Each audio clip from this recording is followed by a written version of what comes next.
اللهم في هذا الصباح ارزقنا حلو الحياة وخير العطاء وسعة الرزق ولباس العافية.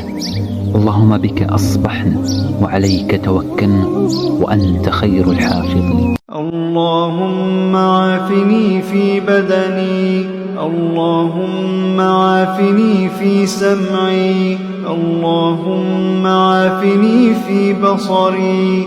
لا إله إلا أنت. هو الذي أنزل السكينة في قلوب المؤمنين ليزدادوا إيمانا مع إيمانهم، ولله جنود السماوات والأرض، وكان الله عليما حكيما.